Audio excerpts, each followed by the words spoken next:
Hi friends, welcome back to Harsha kitchen. இன்றைக்கி நம்ம வீடியோவில் சூப்பரான ஒரு சைட் டிஷ் ரெசிபி தான் நம்ம இன்றைக்கி ரெடி பண்ண போகிறோம். பூரி சப்பாத்திக்கு ரொம்ப டேஸ்ட்டான வெஜ் ஒயிட் குருமா எப்படி செய்யலாம் இந்த வீடியோவில் பார்க்கலாம்.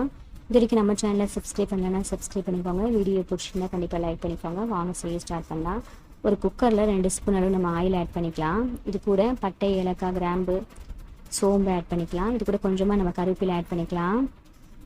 இது கூட 2 வெங்காயத்தை நம்ம கட் பண்ணி ஆட் பண்ணிக்கலாம்.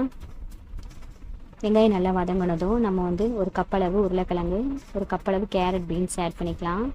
இப்போ பச்சை பட்டாணி நம்ம ஆட் பண்ணிக்கலாம். இது கூட நீங்கள் காலிஃப்ளவர் இருந்தாலும் நம்ம ஆட் பண்ணிக்கலாம். இப்போது வெஜிடபிளாக நல்லா குக் ஆகிறதுக்கு கொஞ்சமாக நம்ம சால்ட் ஆட் பண்ணிக்கலாம். இப்போ இதில் ஒரு மீடியம் சைஸ் தக்காளியை நம்ம ஆட் பண்ணிக்கலாம். தக்காளி நம்ம இந்த ரெசிபிக்கு நம்ம அதிகமாக சேர்க்க தேவையில்லை. தக்காளி ஆட் பண்ணதுக்கப்புறம் நல்லா இந்த மாதிரி மிக்ஸ் பண்ணிக்கலாம். நெக்ஸ்ட் இது கூட 1 ஸ்பூன் அளவு கரம் மசாலா பொடி, 1 ஸ்பூன் அளவு மல்லித்தூள் ஆட் பண்ணிக்கலாம்.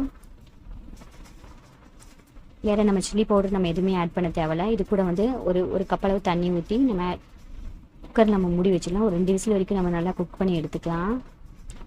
வெஜிடபிளாக நல்லா குக் ஆனால் போதும். இப்போ குருமாவுக்கு நம்ம தேங்காய் பேஸ்ட் ரெடி பண்ணிக்கலாம். இது கூட கொஞ்சமாக நம்ம ஒரு மிக்ஸி ஜாரில் தேங்காய் ஆட் பண்ணிக்கலாம். இது கூட இஞ்சி பூண்டு, ஒரு 3 பச்சை மிளகாய் ஆட் பண்ணிக்கலாம். கொஞ்சமாக சோம்பு, கசகசா நம்ம ஆட் பண்ணிக்கலாம். இது கூட 1 ஸ்பூன் அளவு முந்திரி ஆட் பண்ணிக்கலாம்.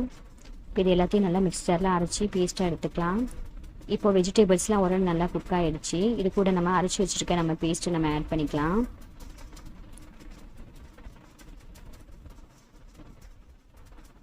இப்போ நம்ம தேங்காய் விழுது ஆட் பண்ணதுக்கப்புறம் இது கூட தேவையான அளவு நம்ம தண்ணி ஆட் பண்ணிக்கலாம். இப்போ சப்பாத்திக்கு குருமா ரொம்ப திக்னஸாக இருந்தால் நல்லாயிருக்கும். அதனால் ஒரு கப் அளவு தண்ணி மட்டும் ஆட் பண்ணிக்கிறேன். நீங்கள் உப்பு பத்தலைன்னா உப்பு கொஞ்சம் நம்ம கடைசியாக நம்ம ஆட் பண்ணிக்கலாம். இப்போ ஓரளவு நல்லா திக்னஸ் ஆனது நம்ம கொத்தமல்லி தூவி நம்ம அடுப்பில் இறக்கிடலாம். இப்போ சூப்பரான நம்ம ஒயிட் வெஜ் குருமா ரெடி ஆயிடுச்சு. இது சப்பாத்தி பூரிக்கு மட்டும் இல்லாமல் நீங்கள்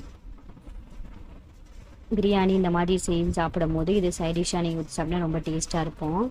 குழந்தைங்களும் ரொம்ப விரும்பி சாப்பிடுவாங்க. இது ஹெல்த்தியான ஒரு டிஷ் கூட. நீங்கள் இந்த ரெசிபி கண்டிப்பாக உங்களுக்கு பிடிச்சிருந்துன்னா வர்ஷா கிச்சன் தமிழுக்கு சப்ஸ்கிரைப் பண்ணுங்கள், லைக் பண்ணுங்கள், ஷேர் பண்ணுங்கள். தேங்க்யூ.